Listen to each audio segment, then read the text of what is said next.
అనువుగాని హామీలు ఇచ్చి సీఎం అయ్యాడు. హామీలు మాత్రం నెరవేర్చకుండా మంచు మెరిసింది నీవు రేవంత్.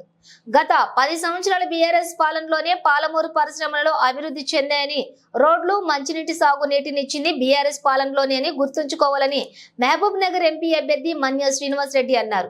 మహబూబ్ నగర్ జిల్లా అడ్డాకుల మండలంలోని ఆదివారం మాతృశ్రీ పాఠశాల ఆవరణలో అడ్డాకుల, మూసాపేట మండలాల కార్యకర్తలు సమావేశాన్ని నిర్వహించారు. ఈ సమావేశానికి ముఖ్య అతిథులుగా పార్లమెంటు సభ్యులు మన్య శ్రీనివాస్ రెడ్డి, మాజీ మంత్రి శ్రీనివాస్ గౌడ్, మాజీ ఎమ్మెల్యే ఆల వెంకటేశ్వర హాజరై మాట్లాడారు. ఈ సందర్భంగా మాజీ మంత్రి శ్రీనివాస్ గౌడ్ మాట్లాడుతూ అన్ని ఎక్కువై ఓడిపోయామని, సమయానికి రైతు బంధు వేసి నీళ్లు సరఫరా చేసి సాగునీటిని ఇచ్చి అందరికీ ఎమ్మెల్యేలు, మంత్రులు అందుబాటులో ఉండి చులకనయ్యారని, దాని వల్లనే ఓడిపోయామని అన్నారు. బీఆర్ఎస్ పాలనలోని ఊహించని రీతిలో భూముల రేట్లు పెరిగాయని, ఈ మండలంలో కోటి ఉంటే ఇప్పుడు అదే భూమి విలువ 50% పడిపోయాయని, అయినా కూడా ఎవరు కొనడానికి ముందుకు రావటం లేదని, ఇదంతా కాంగ్రెస్ పార్టీ ప్రభుత్వం ఘనకార్యం అన్నారు. ఇంటర్నేషనల్ లెవెల్లో పాలమూరుని అభివృద్ధి చేద్దామని అనుకున్నామని, అడ్డాకుల మండలానికి ఎయిర్పోర్ట్ ను తీసుకొద్దాం అనుకున్నామని, 70 ఏళ్ల నుంచి చేయని అభివృద్ధి 10 ఏళ్లలో చేసి చూపించామని, ఈసారి కూడా ప్రభుత్వం ఏర్పాటు చేసి ఉంటే 365 రోజులు చెరువులు నీళ్లు ఉండి ప్రతి ఊర్లో పంటలు కలకలలాడే విధంగా చేయాలని కలగన్నామని, పార్లమెంటు ఎన్నికల్లో మన్నె శ్రీనివాస్ రెడ్డిని అధిక మెజారిటీతో గెలిపించి టీఆర్ఎస్ తరపున పార్లమెంటుకు పంపించాలని కోరారు. వచ్చే స్థానిక ఎలక్షన్లలో ఈ పార్లమెంటు సభ్యుడు ఎన్నికైతేనే స్థానిక ఎలక్షన్లలో మీరు కూడా గెలుస్తారని, కసితో పనిచేయాలని కార్యకర్తలను కోరారు. మాజీ ఎమ్మెల్యే ఆల వెంకటేశ్వర రెడ్డి మాట్లాడుతూ తక్కువ మెజారిటీతోనే ఓడిపోయానని, నియోజకవర్గంలోని అన్ని గ్రామాలకు త్రాగునీటి వసతి, సాగునీటి వసతితో పాటు రోడ్డు ప్రాజెక్టులు ఏర్పాటు చేసి గొలుసుకట్టు చెరువులను నిర్మించామన్నారు.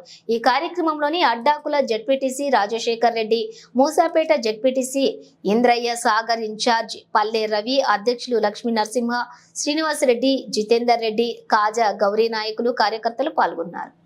ప్రతి ఒక్కరు చదువుకున్న వాళ్ళు మాక్సిమం చదువుకున్న వాళ్ళు గత పరిస్థితి ఏమున్నది, ఏ విధంగా కేసీఆర్ గారు మనకు ఈ తెలంగాణ తీసుకొచ్చి మన ఒక కుటుంబం దాకా ఈరోజు అన్ని విధాలుగా వ్యవసాయాన్ని కానీ, ఈరోజు ఫ్యాక్టరీస్ కానీ వచ్చిన 6 నెలలకే గతంలో ఎట్లా ఉంటుండే కరెంట్ 6 గంటలు 5 గంటలు ఉంటుండే, అటు వ్యవసాయం నడవకుండే, అటు ఫ్యాక్టరీలు కూడా నడవకుండే.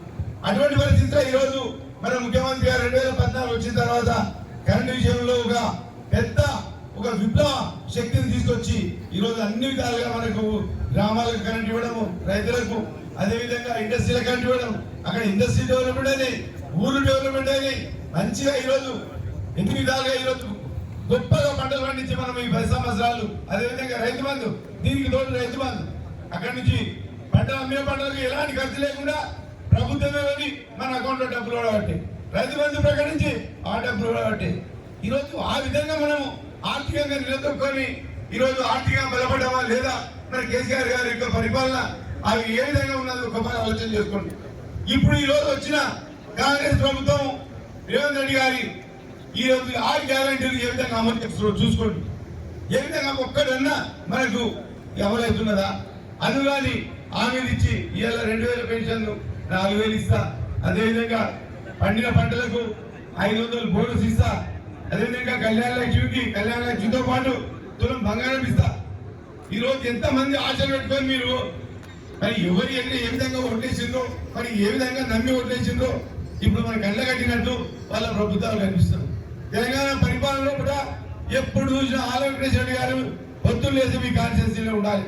ప్రాజెక్టులు మొత్తం చెక్ డ్యామ్లు గొలుసు కట్టుగా కూడా దాదాపు 30-31 గొలుసు కట్ట మీ దేవరగద్ద కాన్స్టిట్యూన్సీ ఆడికి చూస్తే ఈస్ట్ గోదావరి, వెస్ట్ గోదావరి కూడా ఈ దేవరగద్ద కాన్స్టిట్యూన్సీ ముందు ఏం పనికాలే. మేము చూసాము మనం ఇచ్చినప్పుడు ఏదో మీటింగ్లకు వచ్చినప్పుడు ఎక్కడ చూసినా సస్యశామనం, రోడ్ల బండి మొత్తం ఉంటే అటువంటి పరిస్థితి ఇవ్వాలని మీరు బోర్డు పెట్టుకొని కేసీఆర్ కాదనుకున్నామంటే మనకి ఎంత మనం మూర్ఖత్వం వల్ల తిని ఈ విధంగా మా ఒక సామెత ఉండదు, ఏదో ఎదురు విడిచిపెట్టి దురపోతు తెచ్చుకున్నాం అన్నట్టు. ఆ పరిస్థితి ఉన్నది మన పరిస్థితి. ఇప్పుడు ఉన్న ఎమ్మెల్యేలు అదేవిధంగా మీ దగ్గరికి వస్తున్నారో ఒకసారి ఆలోచన చేసుకోండి. చిన్న ఏ పెళ్లి కానీ, పేరెంటాలు కానీ, చావు కానీ, బతి కానీ ఎప్పుడు మీ అక్కడే ఉంటూ ఇన్ని విధాలు చేసినా ఈరోజు తెలంగాణ ప్రభుత్వాన్ని మనం పోగొడుతున్నామంటే చేతులారా మనకి ఏదైతే మన ఏదైతే మనకు అనుకుంటున్నట్టు ఒక్క పదం అమలు చేయడం లేదు. ఈ రోజు మీకు ఇంకా అర్థం కాలే. ఈ రోజు కేసీఆర్ గారు చేసిన పరిపాలనలో కూడా మనం ఆర్థికంగా బలపడ్డాం కాబట్టి అదే విధంగా ఈ రోజు కాంగ్రెస్ చేసిన పథకాలు ఇస్తలేరని చెప్పి ఇలా కారణం ఉండడం అంటే కేసీఆర్ గారి యొక్క ఆర్థిక బలాలు మీకు అందినాయి. ప్రతి ఒక్కరు ఇలా ఆకలి ఉన్నట్టు లేవు, ఆకలి ఉన్నట్టు ఉంటే ఇలా రేవంత్ రెడ్డి గారిని రోడ్ల మీద కూడా తిరిగి ఉండి మనం అది ఆలోచన చేసుకోండి. ఆ పరిస్థితి గొప్ప నాయకుడు కేసీఆర్ గారా కాదా అని ఆలోచన చేయండి. అందులో ఆయన హామీలు ఇచ్చి ఇలా రేవంత్ రెడ్డి గారు ఏమేమో మాట్లాడుతున్నాడు, విచిత్రమైన మాటలు మాట్లాడుతున్నాడు. నన్నేం మాట్లాడిండు, మీ ఎంపీ గారు మంచోడే కానీ పడకేసిండు, మంచోడే కానీ మంచం వేసిండు. ఇట్లా నువ్వు వేసినావా మంచం, మేము వేసినావా? ఇలా నువ్వు గారు హామీలు ఇచ్చి ఒక్కటి కూడా అమలు చేయకుండా నువ్వు మంచం వేసినావు. అది మర్చిపోకే రేవంత్ రెడ్డి గారు. అది ముఖ్యంగా ప్రజలకు ఏం హామీలు ఇచ్చినావో దాన్ని తీసుకురావా ముందు. నువ్వు గొప్ప సీఎంగా అనుకున్నావు, ఫీల్ అవుతున్నావు. కేసీఆర్ నువ్వు దిగదులుపునిది విన్నావా? కేసీఆర్ గారు ఎన్ని పథకాలు ఇచ్చి ఈరోజు రాష్ట్ర వ్యాప్తంగా ప్రజలు సుఖ సంతోషంతో ఉన్నారు. ఆ పరిస్థితుల్లో వచ్చి నువ్వు ఇంకా గొప్పగా ప్రకటన చేసి ఒక్కటి కూడా హామీ ఇవ్వకుండా ఈరోజు పడగ నీవేసావా మేమేసావా? ఒక మాట ఆలోచన చేసుకో రేవంత్ రెడ్డి గారు. ఇవాళ ఇంకో విషయం పెద్ద జోక్, 2024 యొక్క జోక్. కానీ కన్నడ ప్రాజెక్టులు, పాలమూరు రంగారెడ్డి ప్రాజెక్టులు అవి కాంగ్రెస్ వాళ్ళు మేము చేసినామంటారు, బీజేపీ వాళ్ళు మేము చేసినామంటారు. మరి కన్నమ్మగల ఆమె ప్రెసిడెంట్ గారు పనిచేసి ఈ ప్రాజెక్టులన్నీ ఒక్కడే కాదు మన కేసీఆర్ హాయంలో జరిగినాయా లేకపోతే కాంగ్రెస్ హాయంలో జరిగినాయా బీజేపీ హాయంలో జరిగినాయా? ఒక పని కాదు ఆలోచన చేయాలి. వాళ్ళు కొట్టాడుతున్నారు, ఏదో వాళ్ళ ఇంటి సమస్యలాగా ఫీల్ అయ్యకుండా బాధల్లాగా కొట్టాడుతున్నారండి.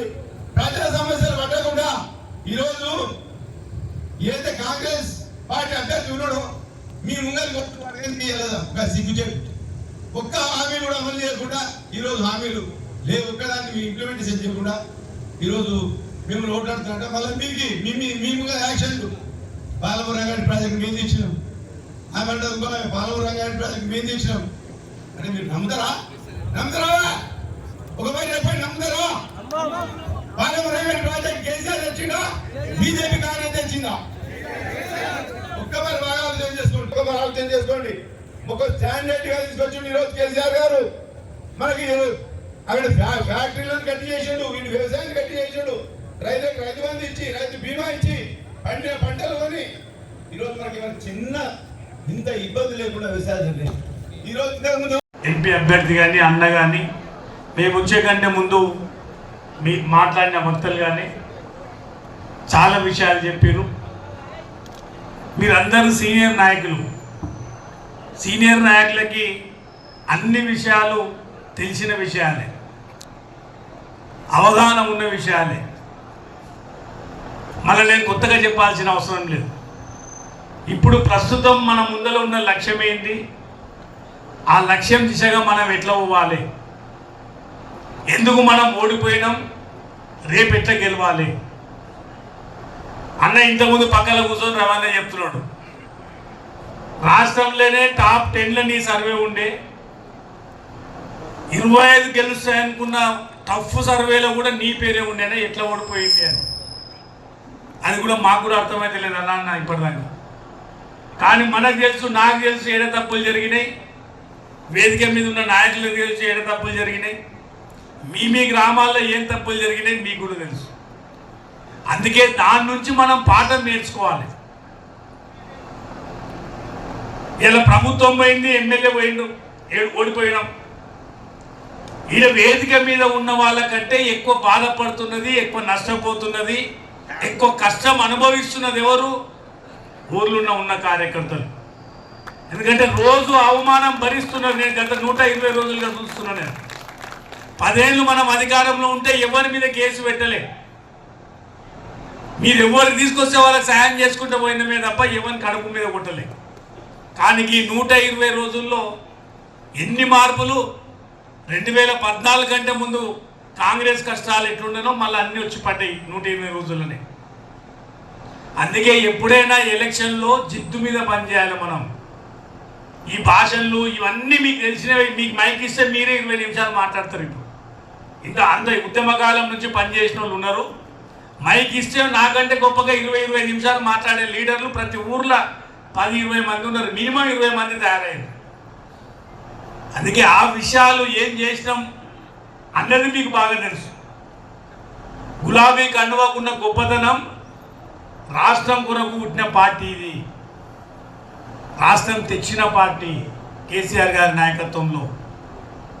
తేవడమే కాదు, 10 ఏళ్ల కాలంలో దేశంలో నెంబర్ 1 స్థానానికి నిలిపిన వ్యక్తి కేసీఆర్ గారు. అది మనకు చాలా గర్వం. అరే చాలామంది మనం బాధపడుతున్నాం, కానీ ఆ బాధకెళ్ళి మనం బయటపడాలి. అరే రాష్ట్రం తెచ్చినాం మనమే, తెచ్చిన రాష్ట్రాన్ని ఎంత గొప్పగా చేసుకోగలిగినవి. చెక్ డ్యామ్లు కానీ, కరువైన ప్రాజెక్టు కానీ, రోడ్లు కానీ. ఇవాళ నియోజకవర్గంలో ఏ ఊరికన్నా బీటీ రోడ్డు లేని గ్రామం ఉందా? నేను ఎమ్మెల్యే అయ్యేటప్పటికీ 62 గ్రామాలకు ఉండే, కానీ ఈరోజు కేసీఆర్ గారి ఆశీర్వాదంతో ప్రతి గ్రామానికి బీటీ రోడ్ వేసుకున్నాం. రాష్ట్రంలో ఏ నియోజకవర్గంలో లేవు.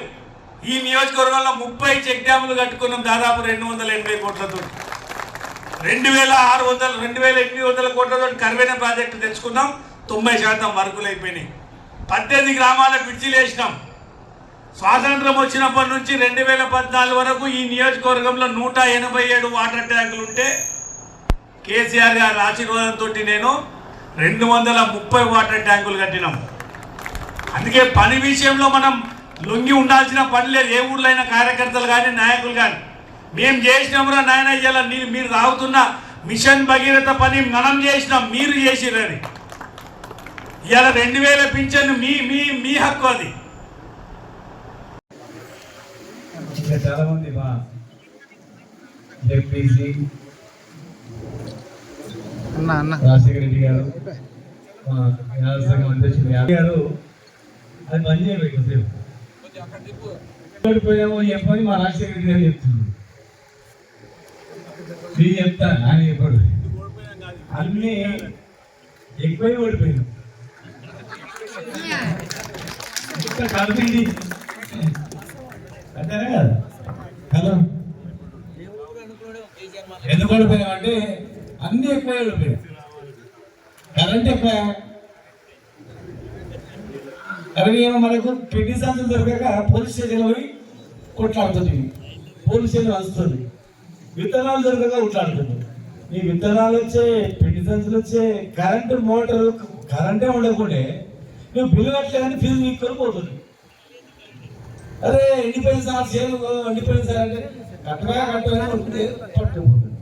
నీకు బిల్లు కట్టేది లేకపోయా, కరెంటు ఫుల్ అయిపోయా, పెట్టుబడి లేక ఊళ్ళో సీట్ల దగ్గర ఉంచుంటుంది. బంద్ చేయాలి, కొంచెం కొంచెం ఎందుకు పోయి ఏం కానీ వస్తామా ఇంకా బట్టి బంద్ కొంచెం మొత్తం మరి పాస్బుక్ తీసుకొని సీట్ల ఎమ్మడి ఉంచుంటుంది. పాస్బుక్ తీసుకొని 10,000 సార్ 20,000 సార్ అని చెప్పి నీకు టకా టకా టకా పోయి అని చెప్తాం. కాబట్టి 10 ఎకరాలు ఉంటే 50,000 వాడే, మళ్ళీ 50,000 వాడే. నీ 50,000 వాడి పంట వండి పంట పైసలు వాడే, మళ్ళీ పంట పైసలు ఖర్చు పెట్టకపోతే నీ పెట్టుబడి మన దానిలో వాడే. ఇక మా 2,000 రూపాయలు టకా టకా టకా టకా పడుతుంది. రైతు బంధు వారం రోజుల్లో అందరికి ఎక్కడ 2 ఎకరాలు 3 ఎకరాలు టకా కూడా అందరూ పడిపోతుంది. పడిపోతుందా? మరి ఎందుకు గుర్తొస్తాను అన్ని పడుతుంటే నీకు గింజల కా నుంచి ఇతరాల కా నుంచి నీవు అమ్మిన తర్వాత మేము కూడా వ్యవసాయం చేస్తే మా శ్రీనివాస రెడ్డి కూడా ఉన్నాడు ఇక్కడ. కళ్ళంకాడ వండుకుంటుంటే మేము కాలు వేస్తుంటే కళ్ళం దిప్పనిక చేనులు పశువులు వచ్చి మొత్తం దిప్పుతుండ్రి, ఆడబెడుతుండ్రి. చేను కాళ్ళు వచ్చి కొనుక్కొని పోతుంది. ఎట్లా కొనుక్కోపోతుంది? తుంగ పెడుతుండే సోలార్ తీసుకొస్తుంది. మానికి ఎలా ఉంటుంది? పేద పుణ్యం ఉంటుంది. సోలా పేద తీసుకొచ్చి కుండ నిండి పోతుంది. ఆ కుండ ఒక్కొక్కటి లాగా ఉంటుండే. ఎవరు నేర్చుకున్నాడా? ఎవరితో అప్పు తెచ్చుకున్నావో వానికి అమ్ముతుంటివి. కొంతమంది తిండికి సార్ కొన్ని బియ్యం ఇచ్చిపోకొని వడ్డించుకొని వాడిని ఆడుకుంటుంది. వాళ్ళ ఉల్టా ఆయన అమ్మి మళ్ళీ ఉల్టా